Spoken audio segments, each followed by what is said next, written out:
Buenas tardes, bienvenidos a la Casa de América. Señor viceconsejero de la Comunidad de Madrid, Gabriel Fernández, queridos amigos, bienvenidos a este diálogo sobre secuestros que conmocionaron al mundo y que lo vamos a realizar en el contexto colombiano. Permítanme que le dé una bienvenida especial a nuestros invitados de honor de hoy, al general Luis Mendieta, al abogado Sigifredo López y al periodista Ervin Hoyos.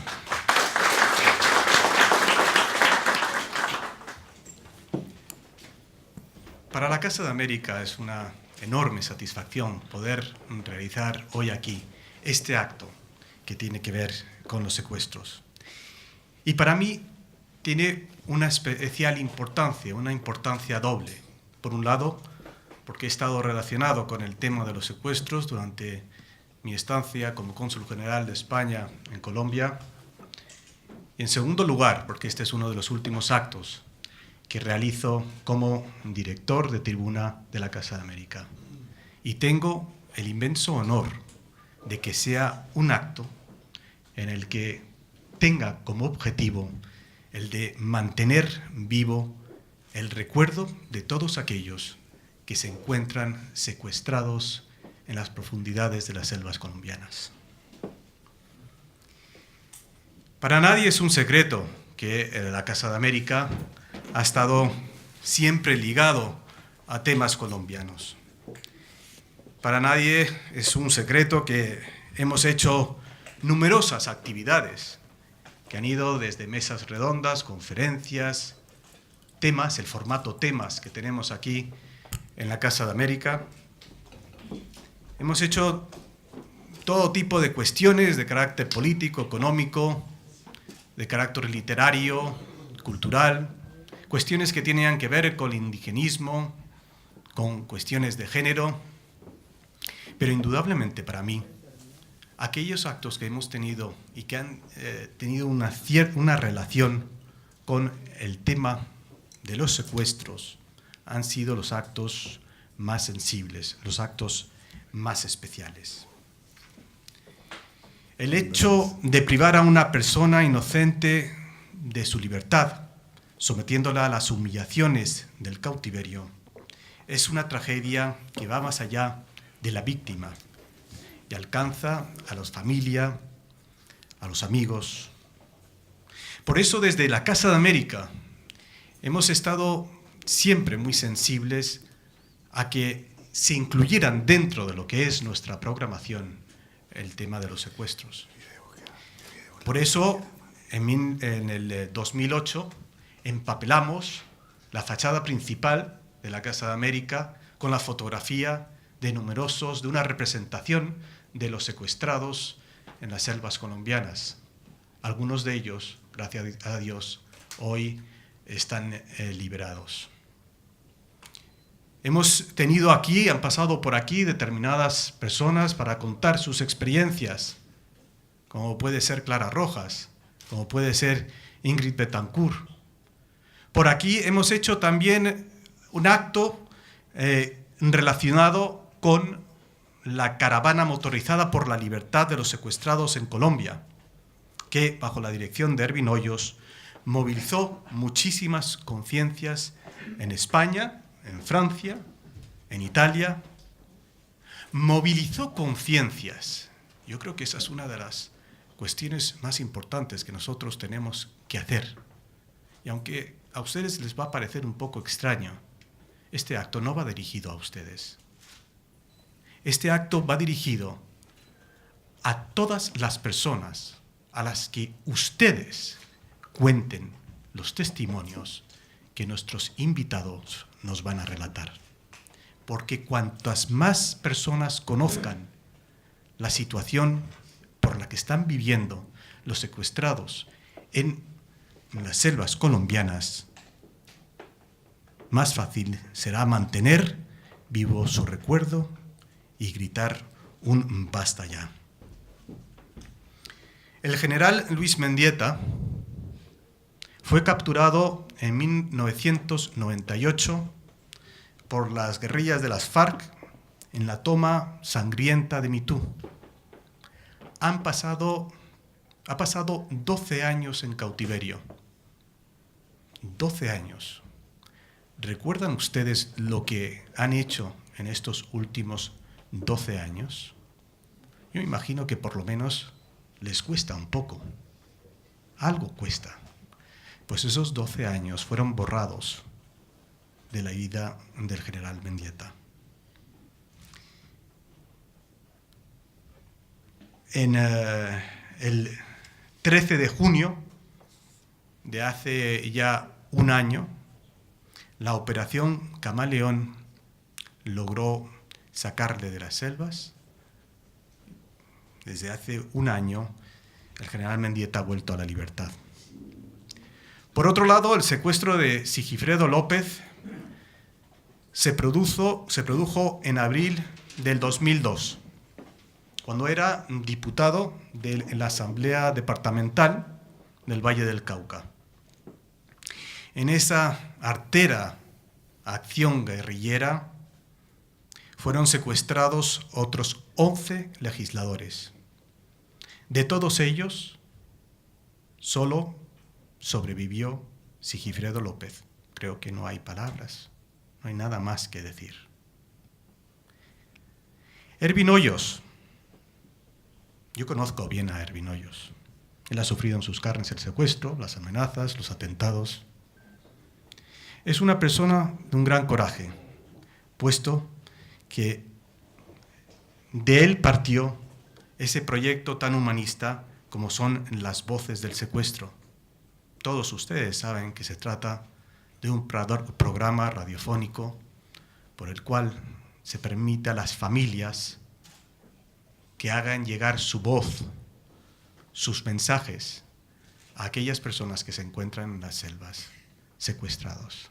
Ustedes pueden imaginarse lo que siente una persona que, gracias a este programa, puede oír a sus esposas, a sus hijos, a sus maridos.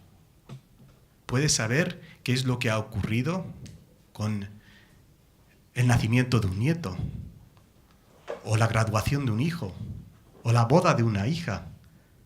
Les da una cierta esperanza y les rodea un poco de realidad.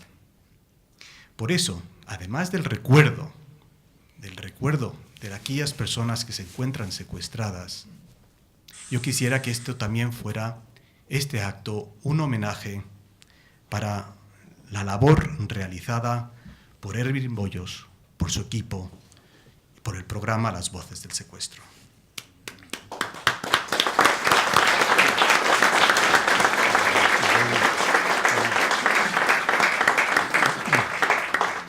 No quiero extenderme más, puesto que yo, al igual que ustedes, lo que queremos es oír a los protagonistas. Así que les voy a ceder la palabra, no sin antes agradecerles a todos ustedes que hayan venido en este caluroso día de junio aquí a la Casa de América, a su casa. Muchas gracias.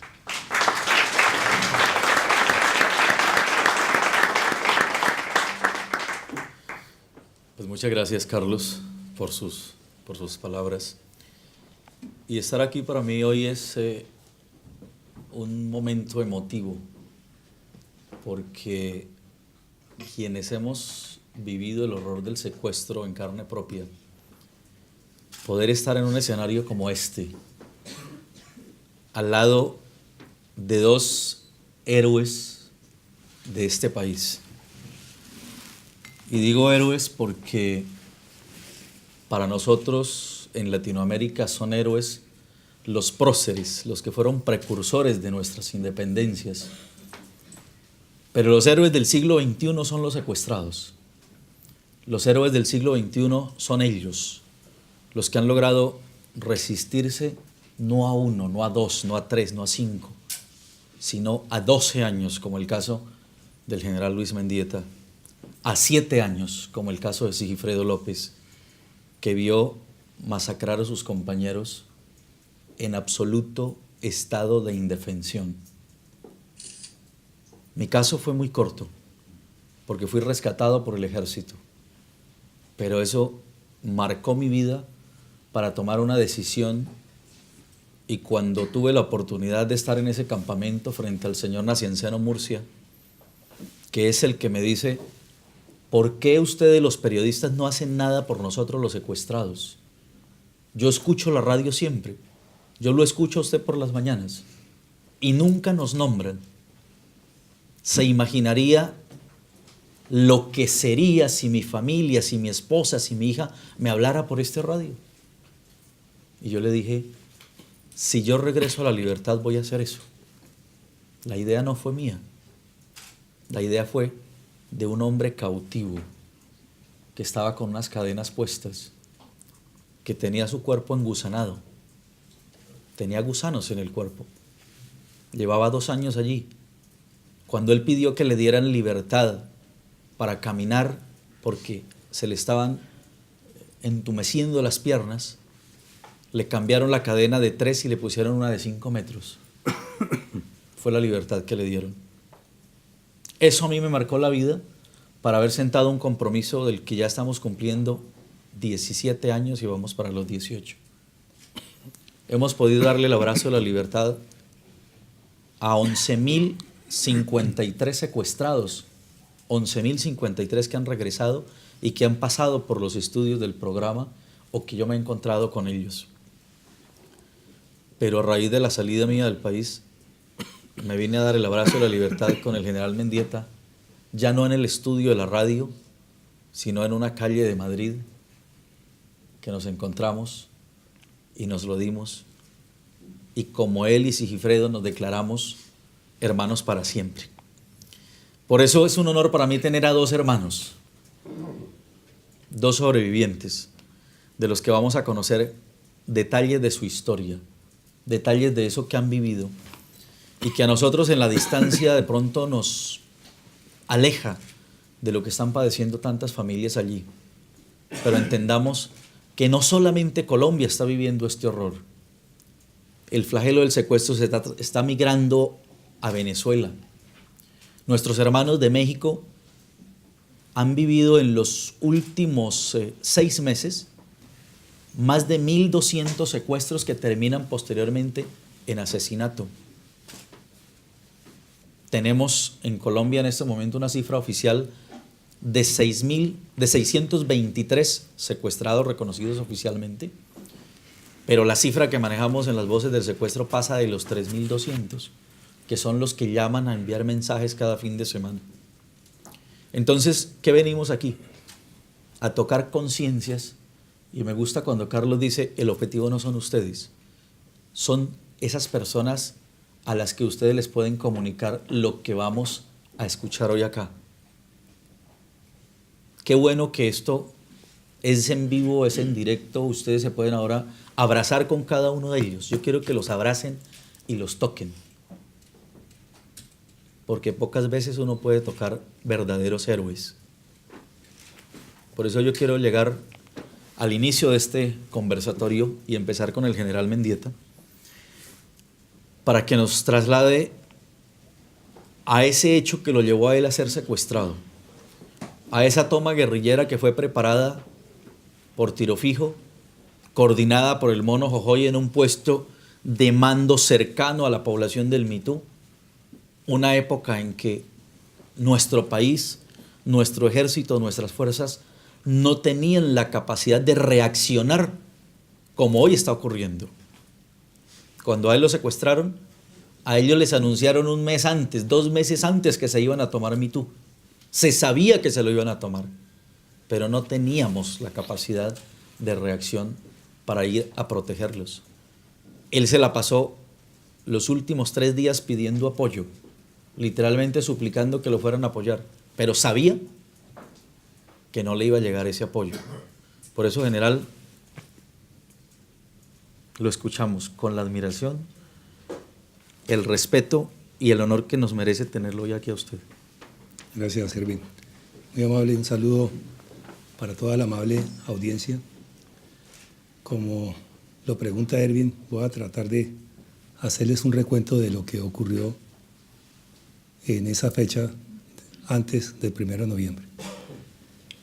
Tendríamos que recordar que el 3 de agosto del año 98, los integrantes de la FARC ingresan a Miraflores, Guaviare, y allí son asesinados numerosos policías y soldados, y también son secuestrados más de un centenar de policías y soldados.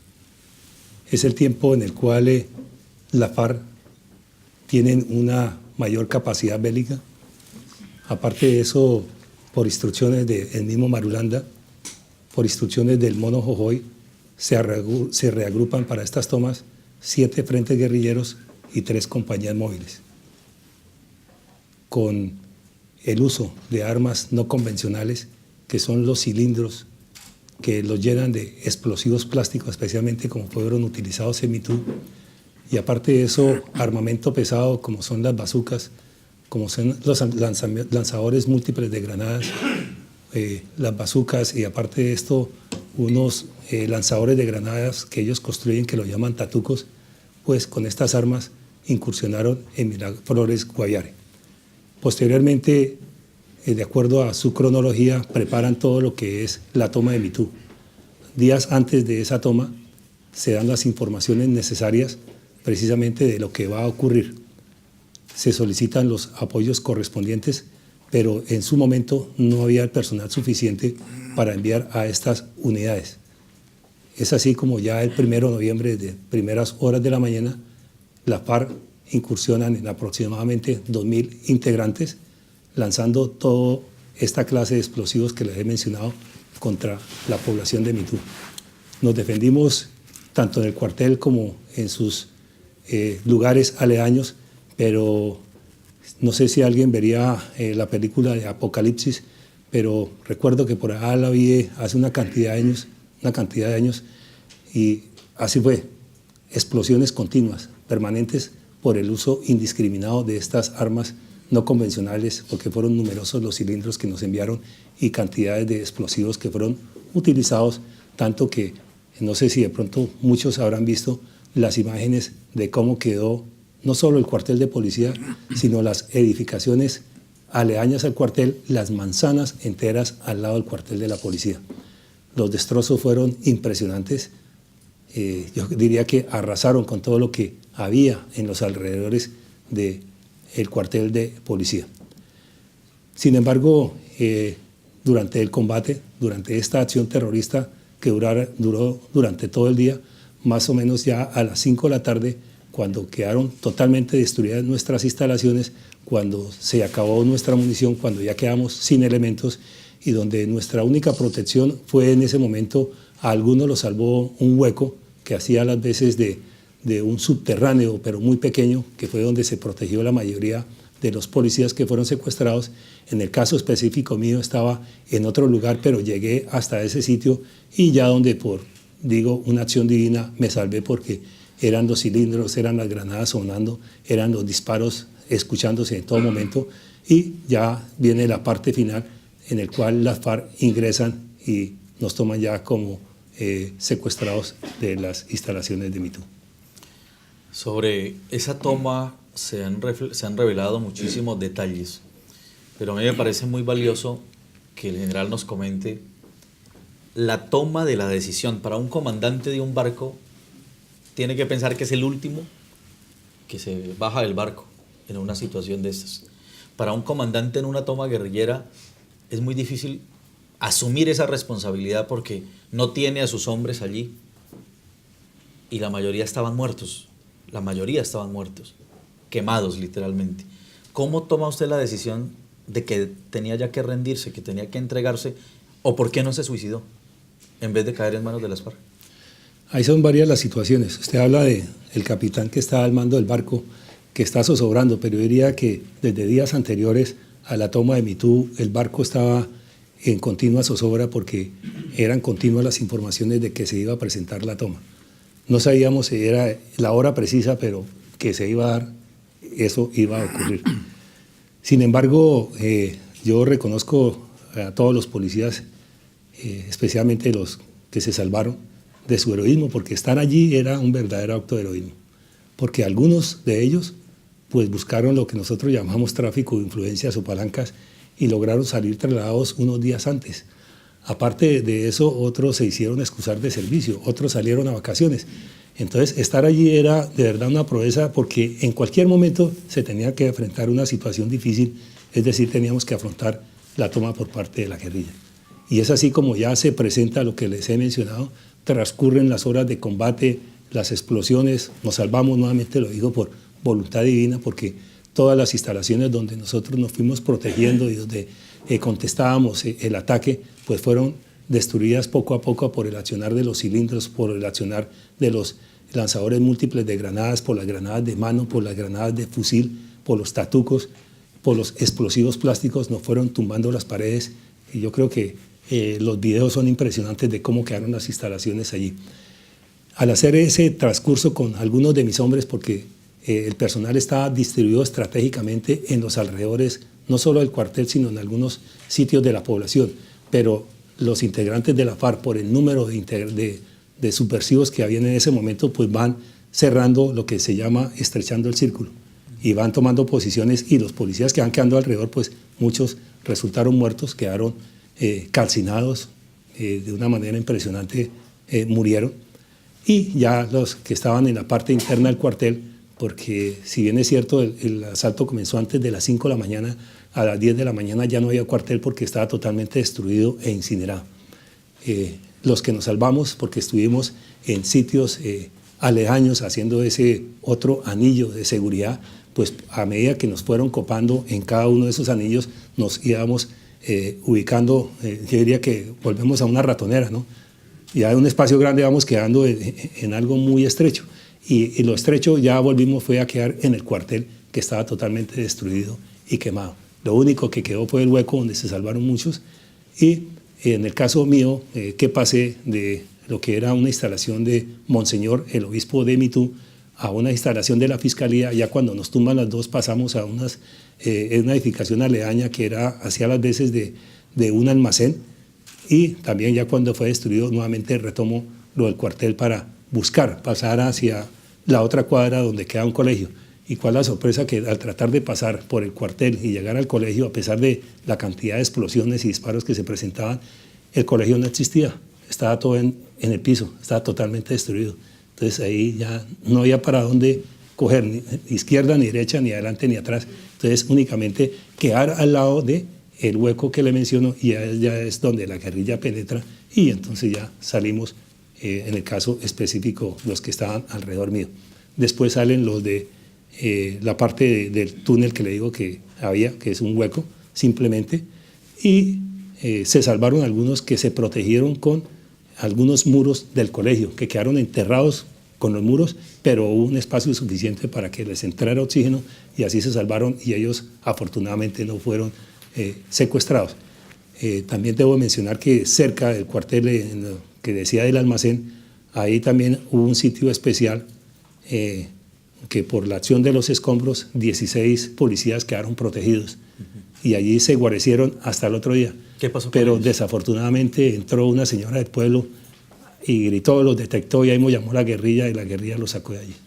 Y se los llevaron. Y se lo llevaron, claro, fueron 16 más secuestrados que pudieron haberse salvado si esa señora hubiese sido prudente y no los hubiera delatado ante la guerrilla. El momento en que usted ya decide entregarse, cuando sale a ponerse en manos de la guerrilla.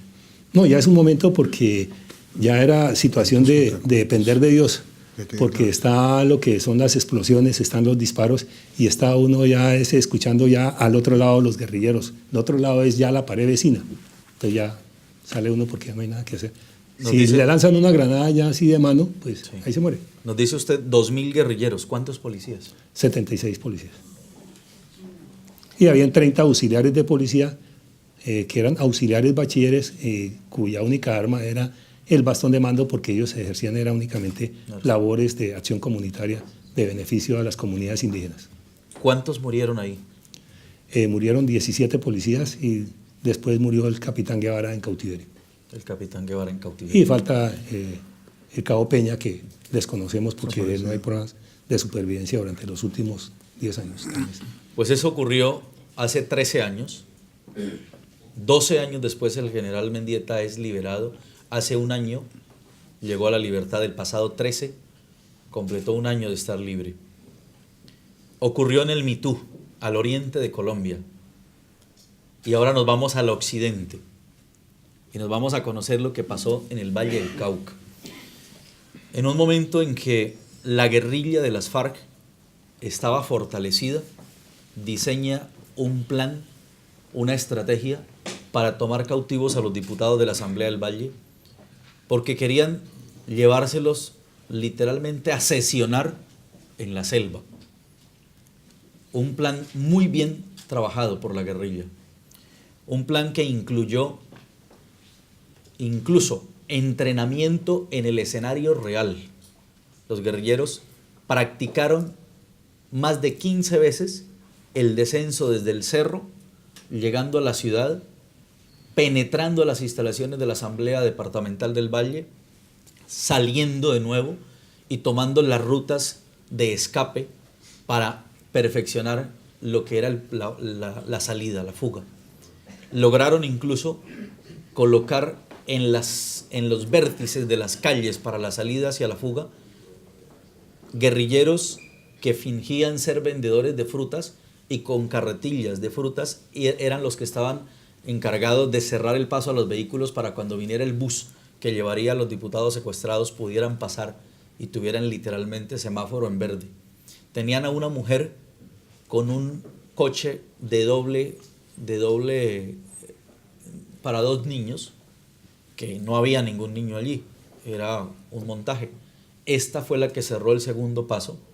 Tenían un grupo de vendedores de helados de Bonais que hay allí, y en cada caja de Bonais tenían ametralladoras para reaccionar en caso que se presentara una presencia policial o del ejército, y suplantaron la autoridad. Fueron uniformados como militares, con sus grados y sus distintivos perfectamente ubicados, aprovechando que el día anterior en la Asamblea del Valle se había tomado la decisión que el ejército custodiaría el perímetro de Cali y la policía se encargaría de la ciudad. El ejército entraría a la ciudad única y exclusivamente si se presentara una situación de emergencia. El infiltrado que estuvo en esa reunión, que era alias JJ, conoció los detalles de esto y teniendo el plan montado y perfeccionado, que lo habían ensayado desde hora y media y lo lograron reducir a 17 minutos, ojo, a 17 minutos, sabían que lo iban a realizar a perfección y sin errores. Es así como toman la decisión de entrar a la Asamblea del Valle. Aquí tenemos entonces al sobreviviente de ese secuestro y de esa masacre posterior que ocurrió, que es el abogado Sigifredo López, que ha venido desde Colombia a contarnos esta historia. Así que, Sigifredo. Gracias. Primero, algo de contexto. En el año 2002, específicamente en febrero del 2002, el gobierno del presidente Pastrana decide terminar los diálogos del Caguán. En esos diálogos, o para esos diálogos, el gobierno había entregado 42.000 kilómetros cuadrados para que las FARC se instalaran allí, y durante 2 años la sociedad colombiana y la comunidad internacional estuvo pendiente de que se lograra un acuerdo de paz. El acuerdo de paz nunca se logró, y no se logró porque era el mejor momento histórico de la guerrilla de las FARC y el peor para las Fuerzas Armadas de Colombia.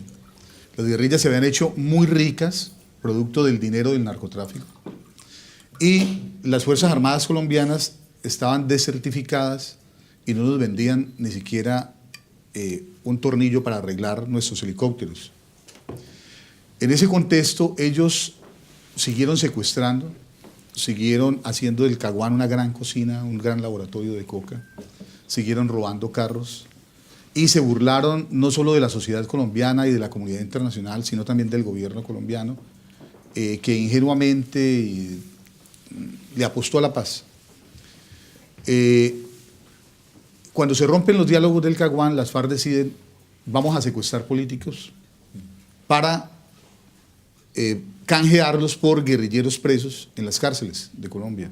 Recordemos que se rompen los diálogos cuando las FARC secuestran a Jorge Eduardo Hechen, que toman un avión en Neiva y lo hacen aterrizar en la carretera de Novo y se llevan a Jorge Eduardo Hechen. Ahí es cuando el presidente Pastrana decide romper los diálogos de paz. 10 días después secuestran a Ingrid Betancourt y 20 días después nos secuestran a nosotros. Íbamos a arrancar la sesión a las 10 de la mañana en pleno centro de Cali y unos guerrilleros, como lo contó Erwin, se hicieron pasar por soldados de las Fuerzas Armadas de Colombia. Creímos que estaban debidamente vestidos. 2 días antes, en plena sesión, habían estado los generales y le habíamos pedido protección y seguridad para nosotros, para el edificio. No la habían prestado. Se rumoraba permanentemente que en cualquier momento podía ocurrir eso. Nos sacaron de pleno centro de Cali, llamamos a las autoridades, no fallaron todos los sistemas de seguridad. Esos detalles de cómo organizaron la sacada de los diputados, cómo los fueron ubicando en el vehículo, el escenario que se vivía dentro de la asamblea. Yo llegué, por ejemplo, 5 minutos antes y estaban en la puerta del edificio parados. Llegué al recinto de la asamblea, al auditorio grande donde sesionábamos. Allí habían varios de ellos. Uno de ellos, el líder, dijo, hay que evacuar el edificio porque hay unas bombas instaladas en este edificio, va a estallar, hay que evacuar de emergencia. Nos sacaron por una salida de emergencia, nos hicieron abordar a una buseta, la buseta dio la vuelta y cuando no cogió el rumbo que debía coger para llegar a la guarnición militar, sino por otra dirección, preguntamos, ¿para dónde nos llevan? Ahí fue cuando se pusieron un brazalete de las FARC y dijeron, somos de las FARC, ustedes están secuestrados. Ese video está en internet, en YouTube, lo conoce mucha gente.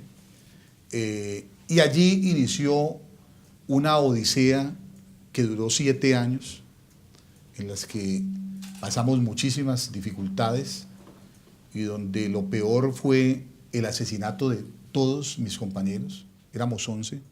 Fueron asesinados, éramos 12, fueron asesinados 11, y yo sobreviví milagrosamente porque 4 días antes un guerrillero me había faltado al respeto, le exigí respeto y me confiscaron en un calabozo en otro extremo del campamento y me dijeron, gran hijo de tantas, allí te vas a quedar hasta diciembre.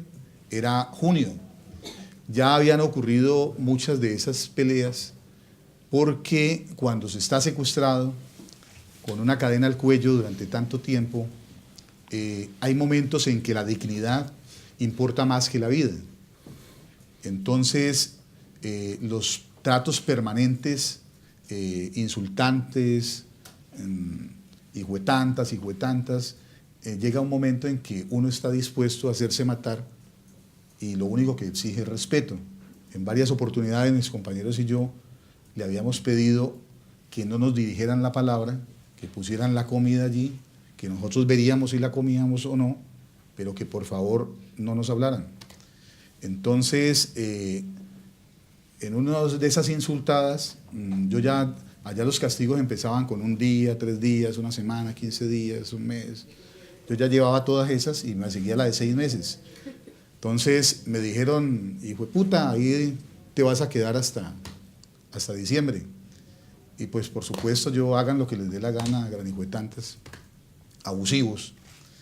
Y me recluyeron con una cadena amarrado a un árbol.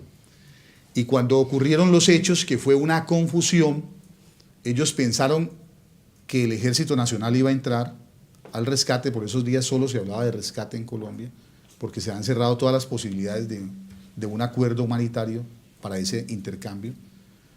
Y se habían cerrado porque hubo un momento en que el presidente Uribe dijo sí. Y después de que ellos llevaban 5 años presionando por eso, cuando el presidente dice sí, ellos dijeron no. Y eso lo consiguió el gobierno de España, Francia y Suiza, en una labor humanitaria supremamente importante.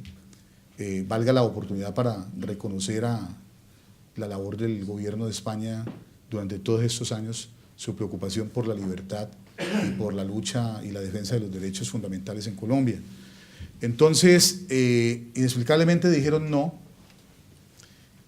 Solo se hablaba de rescate entonces, y hubo un momento en que un grupo de ellos, nosotros llevábamos perseguidos como un año por el ejército, entonces ellos se trasladaron a una jurisdicción de otro frente de ellos mismos, y ese grupo de 54 hombres que custodiaba a los 12 diputados, estaba a su vez custodiado por un anillo de seguridad mucho más grande, por otro frente que era el número 29, y ese frente era el que suministraba comida y hacía la seguridad.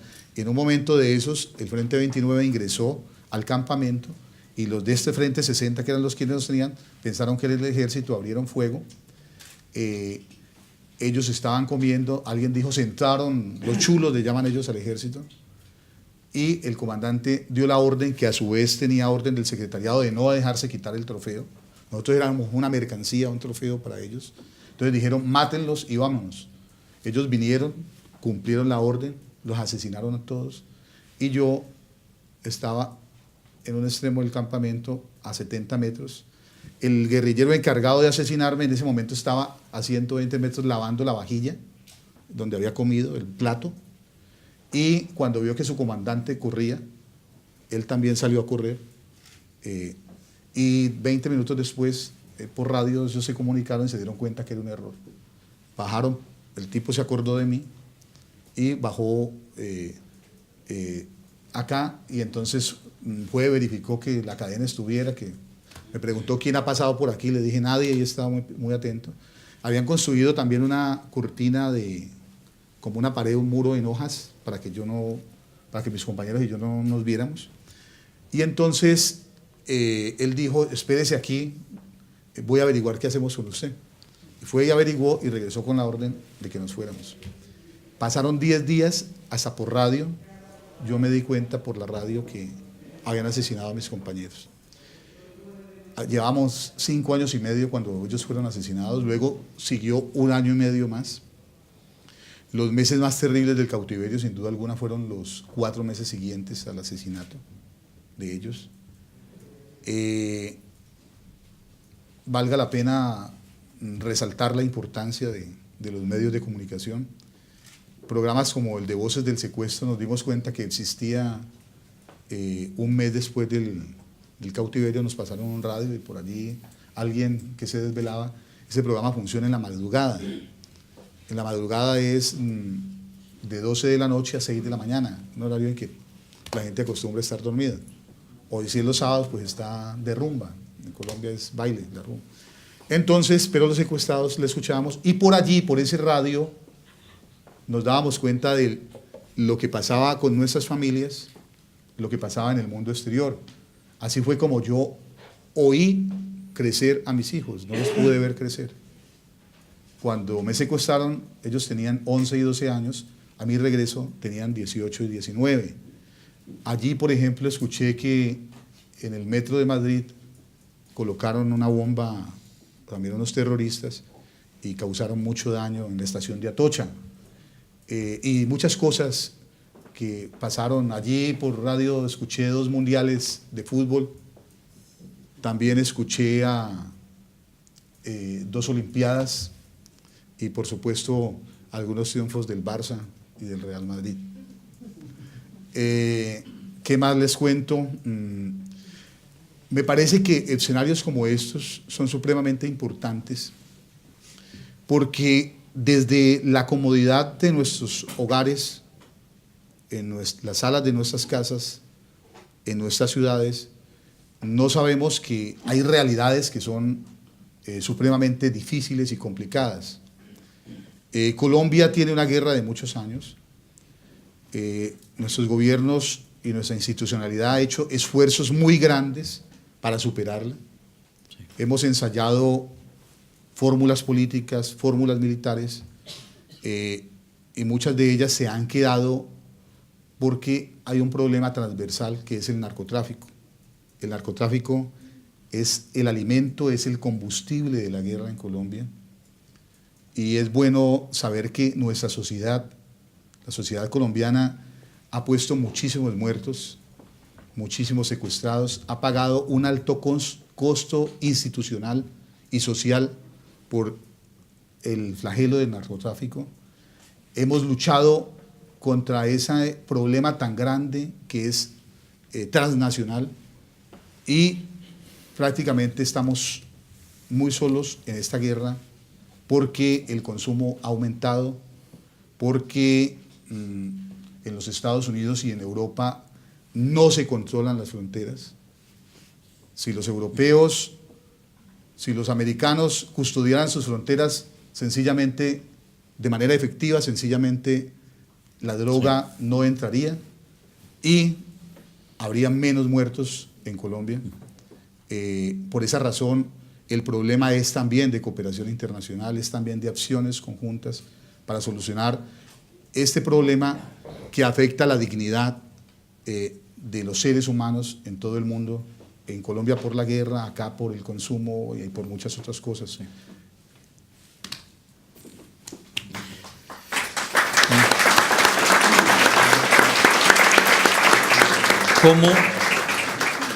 ¿Cómo vivió el general Mendieta el asesinato de los diputados? Con muchísima tristeza. Recuerdo que ese día prendimos la radio y el programa de La Carrilera de las 5, que se emite desde Cali Valle, Nelson Moreno. Sí, de RCN. A las 5 de la mañana se dio la información que habían sido asesinados los diputados. Silencio en el campamento, tristeza. Algunos lloraron, claro. Diría que durante todos esos días fue desolación. Yo diría que muchísima tristeza. ¿Presentían que algo podía ocurrir similar con ustedes? Sí, claro. Desde el primer momento nosotros sabíamos que estábamos en el filo de la navaja, que en cualquier momento nos podíamos morir. Y así ocurrió durante casi los 12 años que estuve en cautiverio. Hasta el último momento que salí en libertad, cuando veo al soldado, en ese momento creo que ya podemos estar más vivos que muertos. ¿Qué comentarios hacía la guerrilla de lo que ocurrió allá? ¿Qué decían los guerrilleros? Al comienzo siempre se manifestó que ha sido una acción de la fuerza pública que había ingresado allí, que por eso los habían asesinado, pero posteriormente por otras noticias que escuchamos por radio, creo que también como algún comunicado que hubo por parte de la FARC, donde aceptaron la responsabilidad, entonces ya nos dimos cuenta de que ha sido ellos mismos que los habían asesinado, pues de una manera inmisericordia. Al general lo vemos aquí muy íntegro, muy puesto, pero pocos tal vez se pueden llegar a imaginar que este hombre, aquí como está, tuvo paralizadas sus piernas y literalmente se tenía que arrastrar por entre el fango, por entre el lodo, para hacer sus necesidades. A todos nos conmovió la carta que envió y que su hija Jenny leyó en los medios de comunicación en Colombia, y que eso fue de un impacto internacional tan fuerte que todos pensábamos que el general Mendieta se iba a morir. Yo quisiera que nos contara esa condición humana en la que usted estuvo, porque todos lo vemos como el general, y cuando uno habla de un general, pues el cognoscitivo que queda es de que es un hombre muy fuerte, que seguro ni le dolió la cabeza, pero en su condición humana estuvo absolutamente disminuido y más del otro lado que de este general.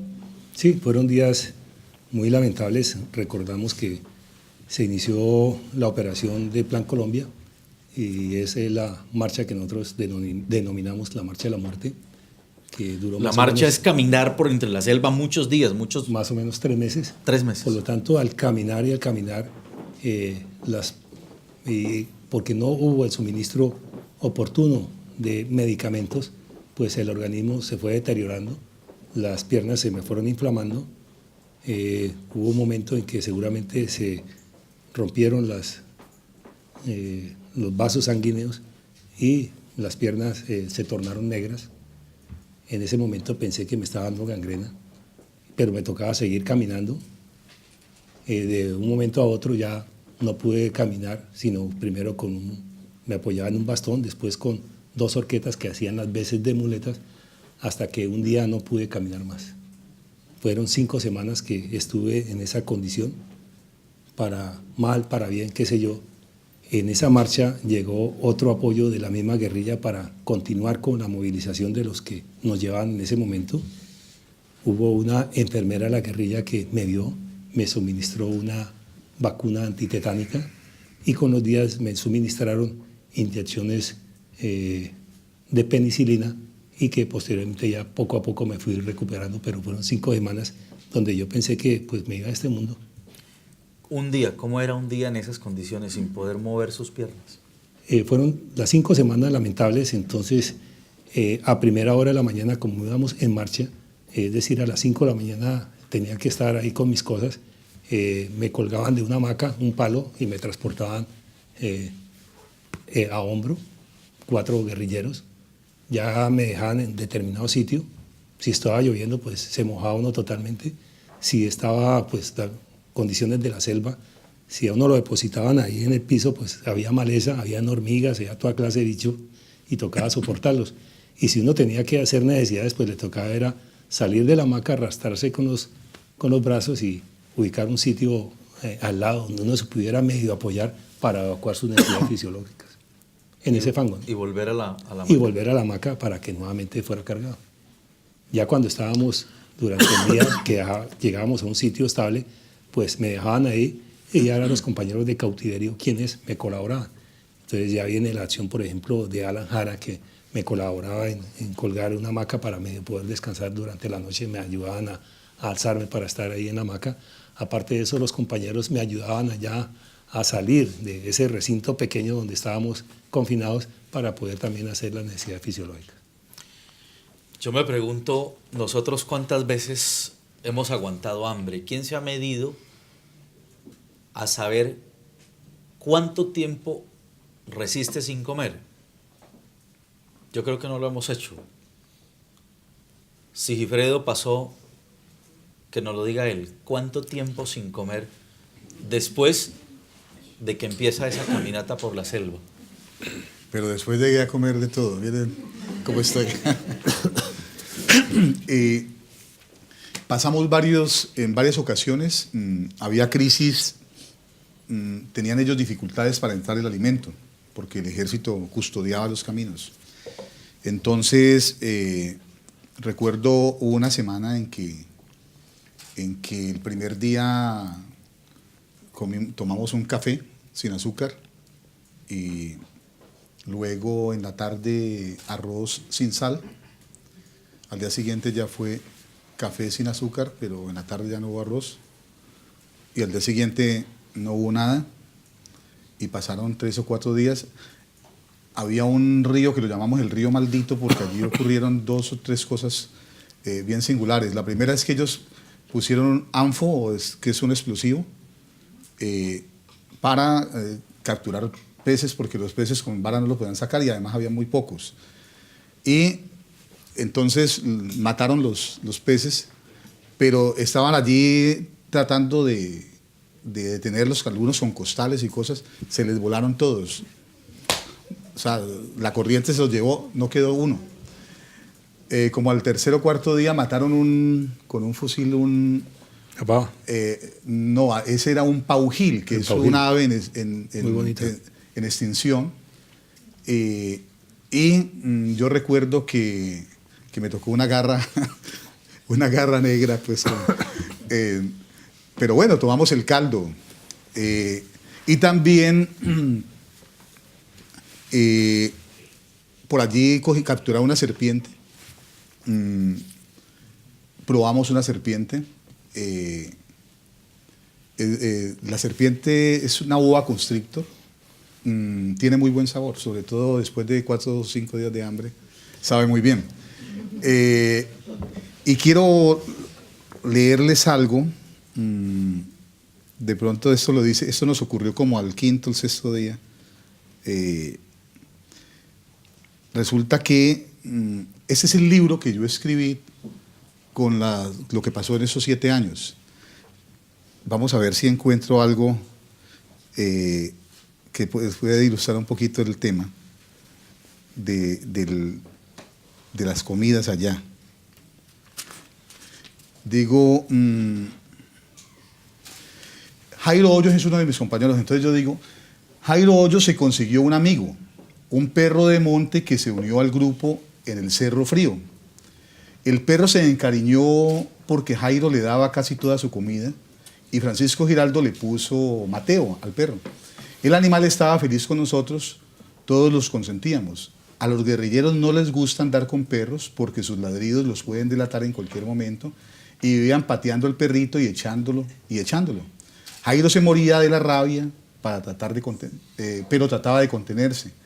No lo patee, hombre, el perrito no les está haciendo nada, le decía el guerrillero. ¿Quién está pidiendo tu opinión, viejo hijo de tantas? Le contestó el guerrillero.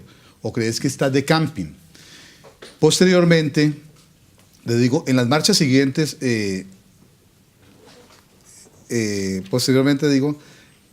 a mí, esa noche los guerrilleros discutieron a mí se me quitó el apetito cuando vi a alguien tomándose esa sopa en el suelo. Se había puesto en 4 para que no se le fuera a regar el plástico de la caleta y hacía esfuerzos para ver el plato en medio de la oscuridad. Parecía un animalito, pero él era tan solo un espejo. Todos parecíamos animales. Nos trataban como animales. En ese momento comprendí por primera vez que no solamente nos habían quitado la libertad, sino que también nos estaban quitando la dignidad. Se me fue el apetito de la rabia, me acosté y lloré largo rato en silencio. Al día siguiente, cuando abandonábamos las riberas del río Maldito, Jairo Hoyos echó de menos al perro. ¿Quién ha visto a Mateo?, preguntó. Aquí viene con nosotros, le contestó un guerrillero. ¿Dónde? Aquí, dijo el guerrillero, señalándose la barriga. Habíamos comido perro y no nos dimos cuenta la noche anterior. Eso es lo de menos. En un secuestro hay que asumir. Es decir, nos tocó esta realidad y hay que vivirla y asumirla con dignidad, con coraje. Entonces, no nos importaba que no hubiera comida o que la comida fuera mala. Al fin y al cabo, pues, era más duro y más duro que las cadenas. No nos importaba estar encadenados. Era más duro la ausencia de los seres queridos. 7 años sin una caricia, 7 años sin una palabra amable, 7 años sin una sonrisa. Sin ver crecer los hijos, eso era supremamente duro. Pero lo más duro era definitivamente el maltrato. ¿Sí? Además de que te han quitado la libertad, además de que te tienen unas cadenas, que te estén insultando, dirigiéndose siempre a empujones. Hijo de tantas es hijo de puta, ¿no? O hijo de puta, como dicen ustedes, los españoles. Entonces, eso es muy difícil, soportar ese trato, sobre todo pues cuando uno respeta a todo el mundo, para lo menos que exige respeto. Entonces, eso ocurrió con frecuencia y por esa situación de exigir respeto, estoy vivo. Eso Dios me sacó de ese escenario de los hechos, como los conté hace un momento. Tengo una segunda oportunidad en la vida. Pienso que estar vivo después porque no fue esa la única ocasión en que nos salvamos de ametrallamientos, nos salvamos de serpientes, nos salvamos de enfermedades, nos salvamos de muchas cosas que padecimos allá.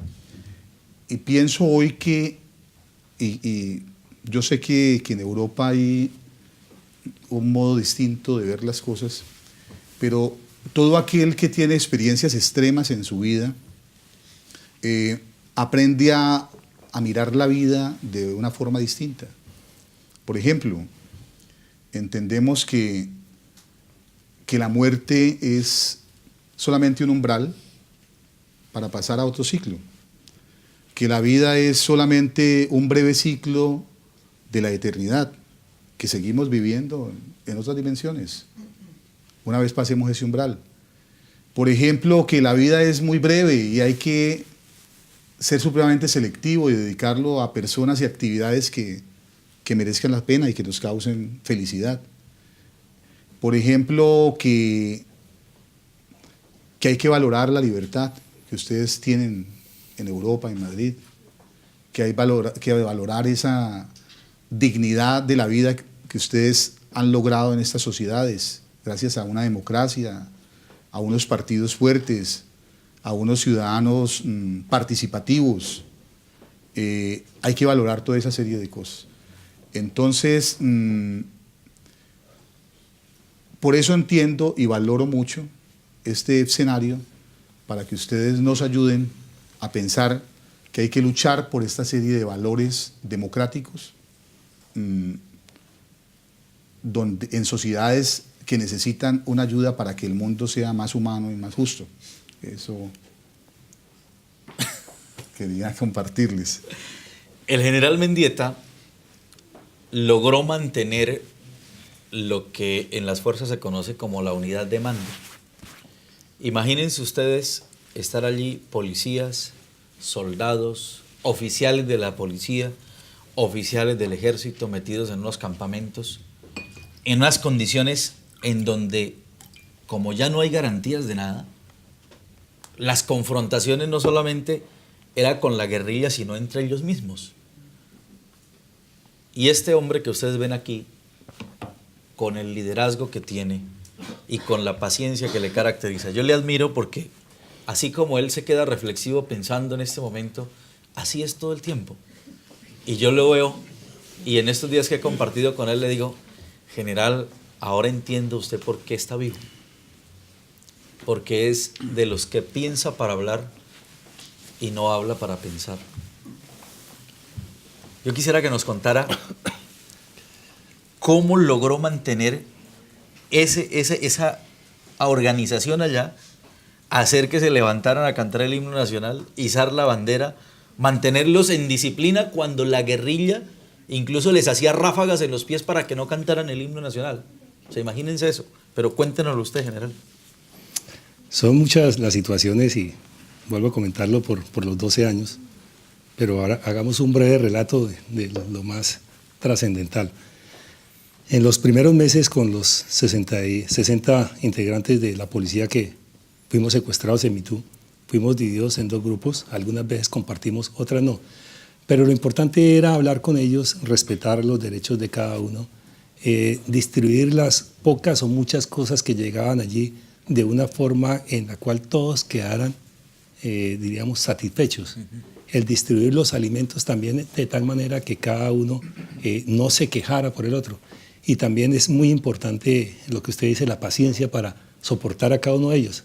Si alguno tiene mal genio, pues dejarlo muy tranquilo y mientras le pasa el mal genio, después sí hablar con él y tratar de que se ajuste a las normas de todos los que están ahí. Si alguno está infringiendo en alguna norma porque está violando el derecho de otra persona, pues se le deja un tiempo, se le aparta y posteriormente se habla con él, se le hace énfasis y afortunadamente contábamos con, diríamos, la reacción, el razonamiento y nuevamente encajaba dentro del grupo.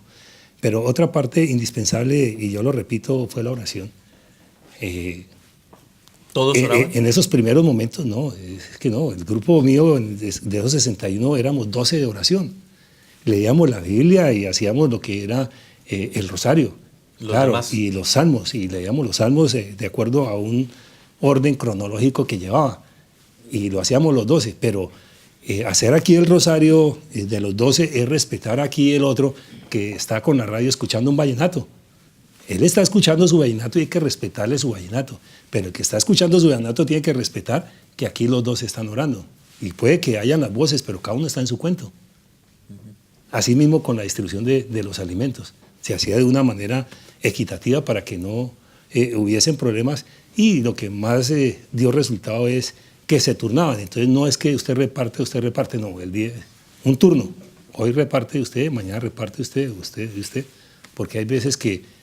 ¿Y usted daba esas órdenes? Sí, claro, ese es, diríamos, un consenso, ¿no? ¿Le rendían el culto de general allá? Siempre, no de general, porque bueno, ese ya fue un logro de los últimos años. Pero en ese tiempo de coronel, sí, claro, el respeto siempre se dio. ¿Jerárquico se mantuvo? Siempre se mantuvo. Algunos incidentes menores, pero que haya trascendido a graves consecuencias. ¿Cómo era la cantada del himno nacional cuando se levantaban por las mañanas y rezaban la oración patria y los guerrilleros viéndolos y los guerrilleros con los fusiles ahí y ustedes contra ellos haciendo esas oraciones? Fueron unos ejercicios después ya cuando salieron estos 60 integrantes, que fue una liberación unilateral de la FARC, cuando ya quedamos los 28 de mando, es cuando se decide izar el pabellón con algunas telas que se tenían, se hace un pabellón, tela amarilla, azul y roja, y con un palo de un árbol y una liana, porque es una liana, se decide izar la bandera. Y así se turnaban para hacerlo, a pesar de las manifestaciones de la guerrilla, porque estaba en contra de estos procedimientos.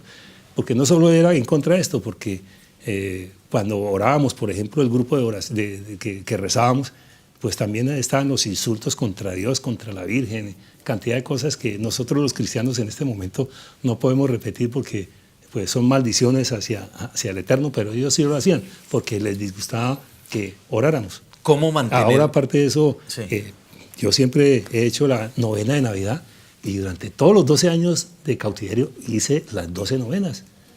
Así fuera solo, pero la hacía yo solo, 2, 3 años la hice solo, listo, ningún problema. Pero la satisfacción es la última novena que hice, porque estaba con Clara Rojas. Claro. Hicimos los dos nada Clara más. rezaba mucho. Con Clara Rojas, estábamos los dos. Entonces, vamos a hacer la novena, hagamos la novena. Entonces, con Clara los dos ahí en la cama, listo, en el sitio de la careta. Yo tenía la novena, todavía era cargo, estaba en mi casa, la novena, y comencé, hice el primer día, lo rezamos los dos, con Clara Rojas. Segundo día. Tercer día, la noticia de la liberación unilateral. Entonces pienso que el niño Dios también le trajo la libertad allá en ese momento y esa fue la plena satisfacción que sí, con la novena, haciendo la novena, se dio la libertad.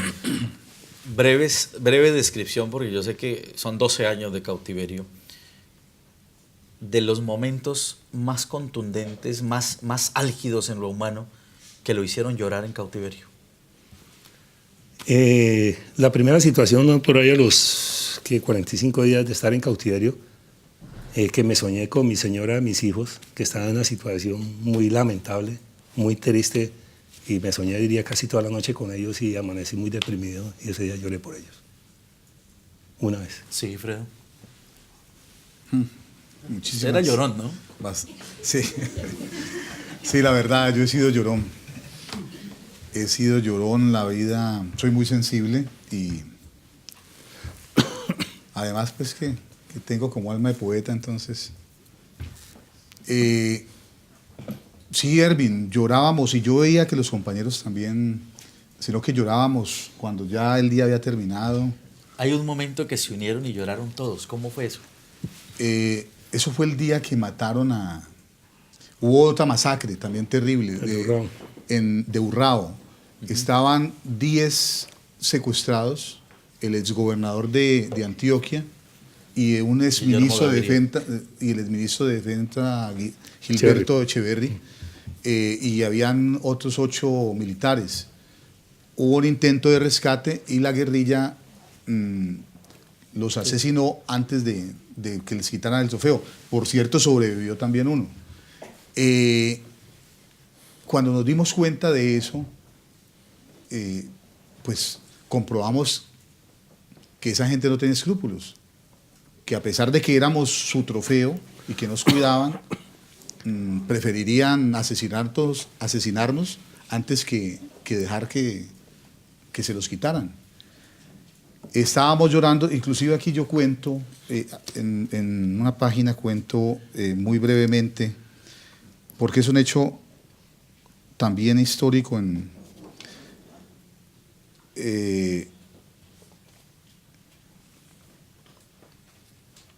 bueno, el hecho es que ahí pasamos un momento que nos vimos llorando todos y les gritamos asesinos, asesinos, asesinos, y empezamos a desahogarnos gritándoles asesinos, asesinos, y empezaron a hacer disparos al aire y nosotros para adelante. Asesinos, asesinos, asesinos, y nosotros para adelante. Y el comandante, pienso yo, que actuó con inteligencia porque nos dejó desahogar y eso fue una catarsis como de unos 10 minutos, nosotros gritando asesinos, asesinos, asesinos, y ni las balas al aire pudieron detenernos. Ellos pensaban que nos iban a amedrentar con los disparos al aire y estábamos dispuestos a hacerlos matar también en ese momento. Hay un intento de fuga suyo. Cuéntenos eso, ¿qué fue lo que pasó? ¿Por qué no se logró escapar finalmente? Bueno, allá yo intenté varias veces fugarme. También intenté chantajear a unos guardias de ellos. Y el día que estuvimos más cerca de la libertad nos fugamos 3. Arrancamos 6:30, 7 de la tarde, que allá oscurece en el trópico a esa hora, a las 6:30 de la tarde. Y arrancamos la fuga. Pero como a eso de las 2 de la madrugada no había por dónde coger y buscábamos en el filo de un cerro a lo largo de toda la extensión por dónde bajar y sabíamos que ahí estaba una cascada que se escuchaba y que al lado estaba el camino, teníamos memorizado y si cogíamos ese camino pues 20 horas de camino más allá podíamos encontrar una carretera. Teníamos en la mente todavía el recuerdo de cómo era. Entonces, la única forma que encontramos era tirarnos a una palma de chonta. Yo me tiré adelante y... A deslizarse. A deslizarnos. Y luego llegaron los otros 2 compañeros y pensamos que íbamos a encontrar el camino allí. Y resulta que eso era una meseta donde a su vez había otro abismo más allá y la cascada se escuchaba. Buscamos, hubo un momento que yo estaba sentado así como en este asiento, husmeando en la oscuridad, a ver si había algo firme donde pudiéramos tirarnos. Finalmente buscamos una hora por donde salir, no pudimos, decidimos esperar hasta que amaneciera y cuando amanecimos nos dimos cuenta que yo estaba sentado en una nalga sobre el borde de un edificio de unos 40 pisos, 30, 40 pisos, sobre un rascacielos prácticamente, y no podíamos ver. Era supremamente difícil, quedamos atrapados en un abismo, no pudimos coronar o lograr pues la libertad en ese momento, pero vimos un amanecer muy lindo en libertad que todavía no lo he olvidado. Posteriormente a eso eso amaneció, allá amanece a las 5:30 de la mañana y como a las 9:30, 10 empezamos a escuchar un perrito que ellos, y el perrito, un perrito criollo pero un sabueso pues, resulta que le han dado la media, a un compañero decía que seguramente le han dado una media mía y por eso el perrito nos ha encontrado. El hecho es que el bendito perro llegó precisamente allí y allí se quedó y guau, guau, guau, guau. Entonces dijeron, pues aquí tienen que estar esos hijuetantes. Bajaron con vanilas, nos buscaron, nos habíamos escondido, el perrito ese nos encontró. Y luego para subir allí, pues qué problema. La única forma era devolverse por esa bendita palma subiendo y pues yo he hecho muchas cosas en mi vida, pero esa de escalar... Trepar por palma no. Esa no la había hecho jamás. Y bueno, ahí pudimos, no sé cómo, pero pudimos, nos llevaron con un lazo, amarrados, éramos 3 compañeros que estábamos yo iba en el centro, amarrado de acá al otro, íbamos caminando así, y si alguien se caía, se iba al precipicio y se llevaba a los otros 3. Recuerdo cosas de la vida, es que una semana antes había visto con mis hijos una película, se llamaba La lista de Schindler, de Oscar Schindler, ustedes la recordarán, donde en unos campamentos nazis le habían hecho eso a algunos judíos. Nos amarraron del cuello uno tras de otro en una forma idéntica. Eso fue esa fuga. Intentamos muchas otras cosas, pero no se pudo. No se dieron. Si se fugó un subintendente, ¿por qué no se fugó el general? ¿Cómo se fuga Pinchao y no se escapa Mendieta? Él contó con suerte porque afortunadamente cuando le colocaron la cadena pudo sacársela. Por eso ellos siempre revisaban la cadena. Aquí no podía subir de aquí la cadena constantemente. Cuando la colocaban era la medida. Afortunadamente Pinchado tuvo la suerte de que le dejaron quedó corrido poquito un más. eslabón y se la pudo quitar y así se pudo volar. Ellos utilizan mucho los perros y recuerdo que cuando trabajé en el departamento del Tolima me tocó recibir ahí por gestión de la Cruz Roja un oficial de la policía, teniente Izaza, y un dragoneante de la policía, que ellos también cuando estaban destruyendo un cultivo de amapola, llegó la FARC, los copó y fueron secuestrados los dos. Ellos lograron a los 7 meses coronar la fuga, pero según las informaciones que nos llegaron, con perros los buscaron e inmediatamente los mataron a garrote. Entonces ese era el recuerdo que tenía de esa fuga. Por eso ellos siempre utilizan los perros porque con ellos cazan los animales de monte y son perros adiestrados precisamente para buscar, tanto animales como seres humanos. Este conversatorio está siendo en ese momento transmitido por Fiesta FM, que han venido aquí, Norberto Latorre, y al tiempo está siendo retransmitido por la Red Mundial de Radio y lo van a escuchar también en los programas del fin de semana en Caracol. Quiero agradecerle a Norberto, quiero agradecer al doctor Atanes que está aquí, que nos ha venido a acompañar, el doctor Alberto Atanes, a Gabriel Fernández, viceconsejero de Inmigración y Cooperación de la Comunidad de Madrid, y obviamente que a este hombre que nos ha permitido que estemos nosotros aquí hoy y que es uno de sus últimos actos en Madrid porque se va al Parlamento Europeo, y es Carlos de la Morena. Yo quiero que me permitan en medio de este conversatorio darle un aplauso porque él nos ha permitido que este horror se conozca.